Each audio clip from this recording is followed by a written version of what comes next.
Okay, so we're back and ready to get into some really cool AI research. Yeah, today we're looking at a paper that's trying to solve a pretty fundamental problem in generative modeling. Right, like that classic struggle. How do you get amazing image quality, but also generate those images super fast? Exactly. And of course, all while keeping the training process stable and, manageable. Oh yeah, definitely. Nobody wants their training runs going haywire. Yeah. So this paper, it's called Inductive Moment Matching, IMM for short. And what's got me really excited about this one is that it seems to be pushing the boundaries of what we thought was possible in terms of combining all three: quality, speed, and stability. So just how fast are we talking here? I mean, we're all familiar with diffusion models. They can create some stunningly realistic images. But let's be honest, the inference time can be, well, a little bit on the slow side. Haha, yeah, you could say that. Hundreds or even thousands of steps to get a single image. Not exactly ideal if you need things to happen in real time. not ideal at all. That's why there's been this huge push to find ways to speed up the process. Distillation, consistency models, those sorts of things. Right. Distillation tries to kind of squeeze the knowledge from these massive slow diffusion models into smaller, faster ones. And then you have the consistency models, which try to predict the final image directly from any noisy intermediate state. And while these methods have shown some promise, they often come with their own set of challenges, right? Oh, absolutely. Training can be, well, a bit finicky, often requiring some very careful tuning of hyperparameters, sometimes even relying on pre-training or some pretty complex regularization tricks. Yeah, it can feel like you're trying to find the perfect recipe for a souffle, one wrong ingredient, and the whole thing collapses. A perfect analogy. And that's where IMM comes in. It takes a fundamentally different approach, aiming to achieve this efficiency directly during training without the need for separate distillation steps or those tricky stability issues. So the secret sauce, if you will, is this idea of time-dependent marginal distributions of stochastic interpolants. I have to admit, that sounds a little bit intimidating. Yeah, it's a bit of a mouthful, but let me try to explain it in a way that's a bit more intuitive. Imagine you have a perfect, crisp image of, say, a cat, and then you have pure random noise, like static on a TV screen. A stochastic interpolant describes the journey, a smooth, probabilistic journey from that cat image to pure noise as time progresses, say from 0 to 1. Okay, I'm starting to picture it. So we're gradually adding noise to the image over time. Exactly. And at any given point in time, like time t, the collection of all these possible noisy cat images, they form a probability distribution. That's the time-dependent marginal distribution. Basically, how the distribution of our cat images evolves as we add more and more noise. So we've got this whole spectrum of noisy cats. And how does IMM use this idea to generate images so quickly? It's all about learning a direct connection between these marginal distributions at different points in time. Specifically, it learns how to take a sample from a later time t, when the image is pretty noisy, and in one single step, transform it into a sample from an earlier time s, when the image is much closer to our original cat. Ah, so instead of taking baby steps to gradually denoise like in the typical diffusion model, IMM learns to make these big, bold leaps backward through time. Precisely. By learning this SOT mapping, you can take a sample of pure noise at t equals 1 and transform it into something that looks like a real cat image at s equals 0 in a single step. Or you could take a few larger steps to refine the image further. That's incredibly clever. And the paper talks about the power of inductive bootstrapping. What exactly does that mean in this context? It's all about consistency during training. You pick 3 points in time, early time s, a later time t, and another time r in between, so s is less than r, which is less than t. Got it. So t is the noisiest, s is the closest to our real data, and r is somewhere in the middle. Right. And IMM generates 2 estimates of what the data distribution should look like at the earliest time RS. One estimate is by taking a noisy sample from t and stepping directly down to s. The other is by taking a sample from R and then stepping down to S. Okay, so 2 paths to get to the same destination. Exactly. And the training objective is to make those 2 estimates as similar as possible. They're minimizing the difference between these 2 distributions at time S, which forces the learned transformation to be consistent. So regardless of whether you start at R or T, you should end up with the same distribution at S. It's like building reliability into the system itself. And they use maximum mean discrepancy, or MMD, to measure this difference. Why choose MMD over other metrics? MMD is really powerful because it's non-parametric and sample-based. It doesn't need to make any assumptions about the shape of the distributions, it just compares samples directly using a kernel function. This means it can capture differences in all aspects of the distributions, not just the means. And this is crucial for getting a stable and reliable training signal, especially when you're dealing with complex high-dimensional data like images. Exactly. And speaking of connections, there's a really interesting theoretical link between IMM and consistency models. Oh, right. You mentioned that earlier. What's the connection there? IMM essentially provides a more general framework. Consistency models, as they're typically implemented, can be seen as a special case of IMM. They're like a simplified version, focusing on matching only the means of the distributions and often using just single pairs of samples for comparison. So IMM is more like a multi-tool, while consistency models are more like a screwdriver, still useful, but less versatile. Exactly.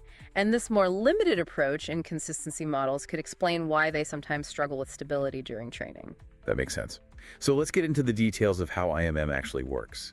The paper talks about marginal preserving interpolants and self-consistent interpolants. What are those all about? These are key properties that ensure the learned one-step sampler behaves predictably. A marginal preserving interpolant guarantees that the probability distribution at any intermediate time point along the noising trajectory is well-defined and consistent regardless of the final noise level you choose. And what about self-consistent interpolants? That's a stricter requirement. It means that the path you take to reach a specific noise level doesn't matter. You could take one big step or multiple smaller steps, and you'd end up with the same distribution. And luckily, DDIM, which stands for Denoising Diffusion Implicit Models, is a self-consistent interpolant. Right, DDIM, that's a deterministic sampling method that can already speed up inference in diffusion models. Exactly. So IMM builds upon this foundation, using DDIM as its underlying interpolant. This is super beneficial because it allows IMM to use a deterministic neural network for its one-step sampler. So although we're talking about all these probabilistic concepts, the actual model learning the transformation is deterministic. That's right. The stochasticity comes from the initial random noise sample.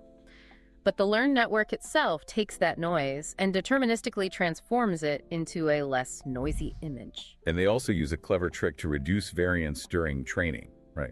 Reusing X to derive X. Yeah, instead of generating totally independent noisy samples for each time step, they generate a sample X at the later time t, and then use DDIM to derive a corresponding sample X at the earlier time r.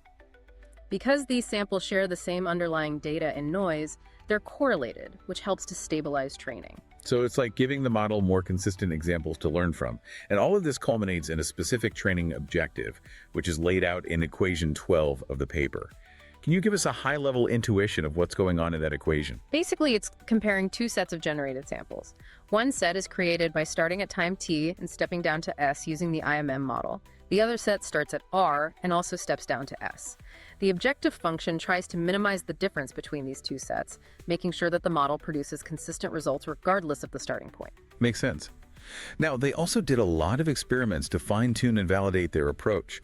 They explored different flow trajectories, network architectures, and even the choice of kernel function for MMD. Can you walk us through some of the highlights? They tested out two main flow trajectories, cosine and OTFM.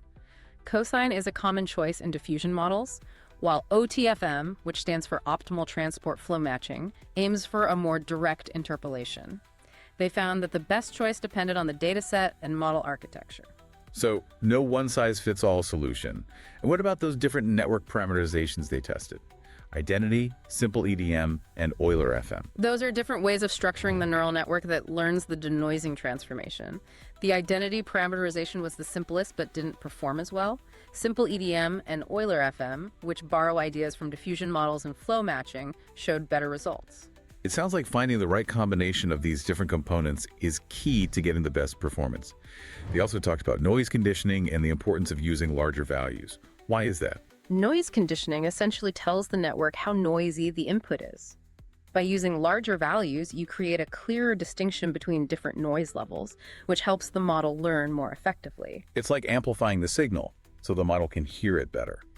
And what about that mapping function, RST? They settled on a strategy of constant decrement in RAE, which is the ratio of noise to signal at time t. What's the intuition there? It seems that learning to reduce the noise by a consistent proportion at each step leads to the most stable and effective training. They tried other options, but this approach consistently performed the best. Interesting. And they also chose a time-dependent Laplace kernel for MMD. Why that choice? It comes down to the gradients. The Laplace kernel has this nice property of self-normalization, meaning its gradient always has a unit length. This helps to prevent gradients from becoming too large or too small during training, leading to a more stable optimization process. So a smoother ride for the optimizer. Let's talk about how you actually generate images with IMM. They mentioned push-forward sampling and restart sampling. Right. Push-forward sampling is the most straightforward. You start with pure noise and repeatedly apply the learned IMM transformation to step back in time, gradually denoising the image until you reach a clean sample. It's like rewinding a video of the noising process. Yeah, a very apt analogy. And then there's restart sampling, which adds a bit of controlled randomness to the generation. You can take a few push-forward steps, then inject some noise back into the image and continue the process from there. This helps to explore more diverse solutions and can sometimes improve the overall quality. That's clever. And they also mentioned that classifier-free guidance can be applied to IMM, just like in diffusion models. Absolutely. If you want to generate images of specific classes, you can train a class-conditional IMM model and then use classifier-free guidance to steer the generation towards the desired class during sampling. So lots of flexibility there. Now let's get to the results. They achieved some pretty impressive FID scores on CIFAR 10 and ImageNet, right? Oh yeah, definitely. On CIFAR 10, they achieved a state-of-the-art two-step FID score of 1.98, and that was with a model trained from scratch. That's crazy impressive. Just 2 steps to generate high-quality images on CIFAR 10. And how about the more challenging ImageNet 256 by 256 dataset? They got an FID of 1.99 with just 8 steps on ImageNet using a DIT-style transformer architecture, and that even beat out some comparable diffusion models that required many more steps. So not only is it fast, but it's also producing really high-quality results. That's pretty remarkable. They also highlighted the stability of IMM compared to consistency models. What did they find there? They found that IMM was much more robust to the choice of time embedding, whether it was positional or Fourier-based. Consistency models often struggle with Fourier embeddings, but IMM handled them just fine. So it's less sensitive to these architectural decisions, which is a big plus for practicality. Exactly. And they also looked at the number of particles, m, used in the MMD calculation. Using too few particles could lead to instability, but using too many slowed down convergence. They found that a moderate number, like 4 particles, worked best for ImageNet. So it's about finding that sweet spot. They also investigated how IMM scales with compute and model size. What did they observe? Just like with diffusion models, they saw that using more compute and bigger models led to better performance on ImageNet. This suggests that IMM can scale effectively to leverage more resources, which is encouraging for future development. It's good to know there's room to push it even further. And lastly, they did a bunch of ablation studies to really understand the impact of various design choices. Any notable findings there? Yeah, the ablation studies mostly confirmed their earlier observations. The simpler network parameterization didn't perform as well, and their chosen mapping function consistently outperformed the alternatives. They also gained insights into the role of the weighting function and how it affects training. So a lot of thorough analysis backing up their claims. As we wrap things up, what would you say are the most important takeaways from the Inductive Moment Matching paper? I think the biggest takeaway is that IMM offers a completely new and really promising approach to training generative models that can produce high-quality images incredibly quickly. It's stable, efficient, and has achieved state-of-the-art results on some tough benchmarks. It's a real game changer, especially for applications where speed and quality are both essential. And for all the AI researchers and ML engineers out there, what makes this paper so significant? I think it provides a fresh perspective on how we approach fast generative modeling. It challenges the traditional trade-offs and opens up a ton of exciting possibilities for future research. It's definitely food for thought. And for all of you listening, what are some of the open questions or future directions that you find particularly interesting? Well, I think it would be fascinating to explore how IMM could be applied to other modalities like audio or video. Also, there's potential for developing even more advanced sampling strategies to further optimize the speed-quality trade-off. And of course, understanding the theoretical limits of single-stage training approaches like IMM is a really intriguing avenue for research. Definitely some exciting avenues to explore. This has been a fantastic discussion. Thank you so much for breaking down the complexities of IMM with me today. And to everyone tuning in, we hope you found this deep dive into inductive moment matching informative and insightful. Don't forget to check out the show notes for links to the paper and other resources. My pleasure. It was a great discussion. Until next time, keep on exploring the amazing world of AI. We'll catch you on our next deep dive. See you then.